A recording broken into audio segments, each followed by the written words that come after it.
இப்ப எதை பத்தி பேசிட்டு இருக்க? வேற எதை பத்தி? நம்ம கல்யாணத்தை பத்தி தான். என்ன இன்னும் எவ்வளவு நாளைக்கு தனியா இருக்க சொல்ற? நீ எப்ப என்ன கல்யாணம் பண்ணிப்பன்னு இன்னும் எவ்வளவு நாள் என்ன காத்துட்டு இருக்க சொல்ற? என்ன இப்படி கஷ்டப்படுத்துறது உனக்கு தப்புனே தோணலையா? Manisha, please stop it. என்னோட கடந்த வாழ்க்கையை விட்டு வெளியே வர வரைக்கும் என்னால பழைய மாதிரி இருக்க முடியாது. கல்யாணத்தை பத்தி யோசிக்க முடியாது. Try to understand. சரி, இதுல எந்த வளையல் நல்லா இருக்குன்னு பாரு. உனக்கு என்ன பிடிச்சிருக்கோ அதை வாங்க. நடுவுல என்ன ஏன் கேக்குற?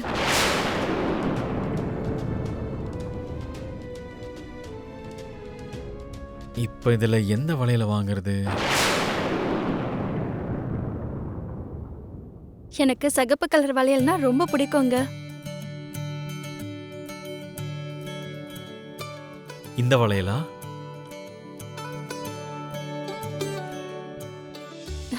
ம், தம்பி, இந்த வளையல பேக் பண்ணு.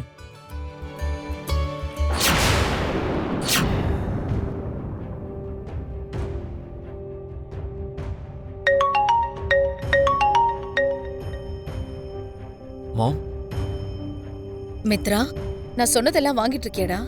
எல்லாமே வாங்கிட்டு இருக்கேன் மாம். சிகப்பு கலர் வளையல் வாங்கிக்கோ. அதுதான் வாங்கியிருக்கேன் மாம். சரி. இதோட போதும் அண்ணி. கையில வளையெல்லாம் எவ்வளோ நிறைய இருக்கும், பார்க்க அவ்வளோ நல்லா இருக்கும். இன்னும் இந்த வளையெல்லாம் போட்டுக்க.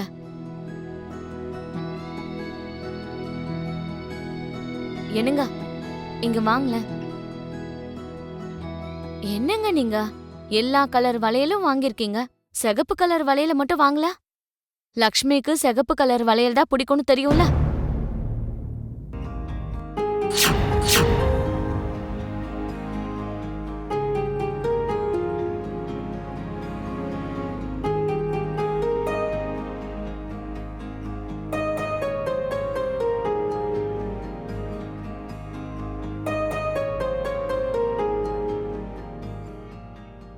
உனக்கு பிடிச்ச சிகப்பு கலர் வளையல்.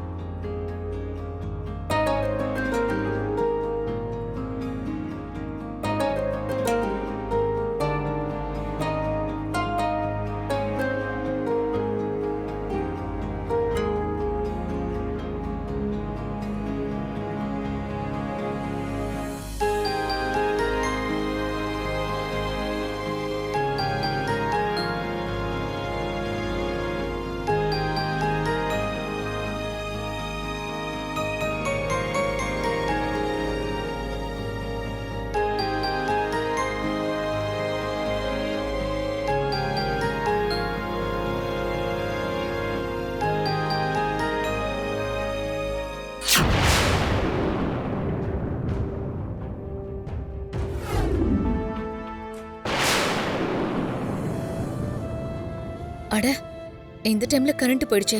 இங்க எப்பவும் இப்படி நடக்கிறதா மேடம்? மழை பெஞ்சு காத்தடிக்கும்ல, அந்த காத்துக்கு மரம் ஏதாவது விழுந்துருமோன்னு கரண்ட்டை கட் பண்ணிடுவாங்க. சரி, கரண்ட் எப்ப வரும்னு ஏதாவது தெரியுமா? கரண்ட் எப்போ வரும்ன்றது நம்மளால சொல்ல முடியாதுமா. அது வர வரைக்கும் நம்ம வேலைகளை நிறுத்தவும் முடியாது. நீ சொன்னது உண்மைதான் பாஸ்கர். கரண்ட் எப்ப வரும்னே தெரியாதப்போ கரண்ட் வர வரைக்கும் எதுக்காக நம்ம காத்துட்டு இருக்கணும்? வா போலாம். வாங்க மேடம். வா.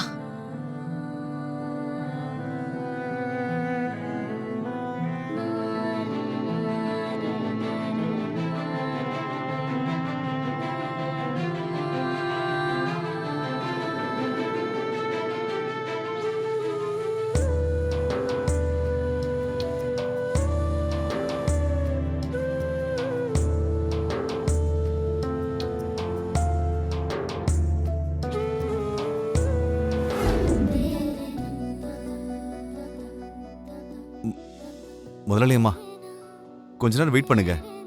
கரண்ட் இப்போ வந்துடும். இருந்து சாப்பிட்டு போங்க. பரவாயில்ல பாஸ்கர். இந்த குரலை நான் எங்கேயோ கேட்டிருக்கனே. ஆண்டி, மித்ராவை இந்த டைம்ல தனியா விடுறது அந்த அளவுக்கு நல்லதுக்கு இல்லைன்னு எனக்கு தோணுது. நம்ம எவ்வளவு சீக்கிரம் போறோமோ அவ்வளவு நல்லது. பாஸ்கர், தப்பா எடுத்துக்காத. நான் உடனே போயாகணும். சரிங்க மேடம்.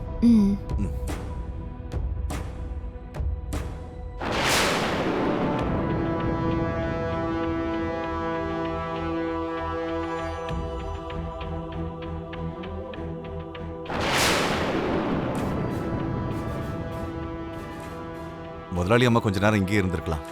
கரண்ட் வரதுக்கு முன்னாடி கிளம்பிட்டாங்க.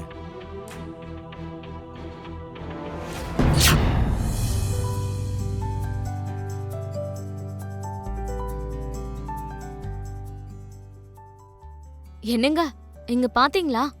நீங்க சிகப்பு வளையல் வாங்கிட்டு வரலனாலும் கடைசில லக்ஷ்மிக்கு சிகப்பு வளையல் கிடைச்சிருச்சு.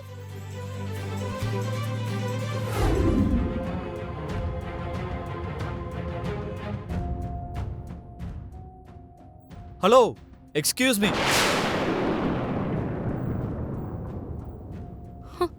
என்ன இவரு திரும்பவும் வந்துட்டாரு? ஹலோ, உங்களை தான். நீங்க மேனேஜர் பாஸ்கருடைய தங்கச்சி தானே? இந்த மாதிரி டைம்ல பீஸ்ஃபுல்லா இருக்கணும். இப்படி வேலை செய்யக்கூடாது. டெலிவரி ஆகிற வரைக்கும் கொஞ்சம் ஜாக்கிரதையா இருக்கணும்ல. ஏங்க இவ்வளோ கேர்லெஸ்ஸா இருக்கீங்க? நான் இவ்வளோ தூரம் சொல்றேன், நீங்க அமைதியாவே இருக்கீங்களே. ஆக்சுவலா நான் சொல்றதையாவது கேக்குறீங்களா? இருங்க, நான் கிட்ட வந்து எல்லாம் சொல்றேன்.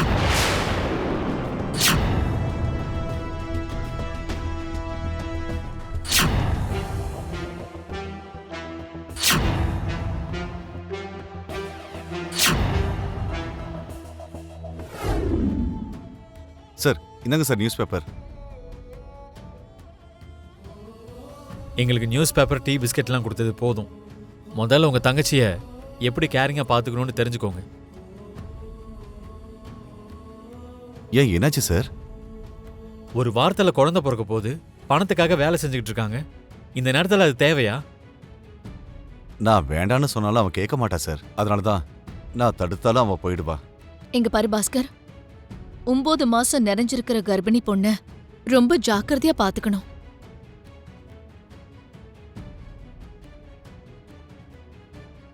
அவங்க கஷ்டமான வேலையை செய்யக்கூடாது. நடக்கிற வழியில பள்ளமேடு இருக்கக்கூடாது. இந்த மாதிரி நேரத்துல ஒரு சின்ன விஷயம் நடந்தாலும் அது உயிருக்கே ஆபத்தாயிடும். 9 மாசம் கர்ப்பிணியா இருந்துகிட்டு இவ்ளோ பெரிய மலை மேல செடி கொடிங்களுக்கு நடுவுல வேலை செய்யணுமா? சாரி மேடம், அவ எப்பவும் வேலை செஞ்சுக்கிட்டே தான் இருப்பா. கொஞ்ச நேரம் உட்காருன்னு சொன்னா கூட கேட்க மாட்டா. அதுதான் அவகிட்ட இருக்கிற பிரச்சனையே. என்னோட மருமகளும் அப்படிதான் பாஸ்கர். அவளுக்கும் சும்மா உட்கார்றது சுத்தமா பிடிக்காத.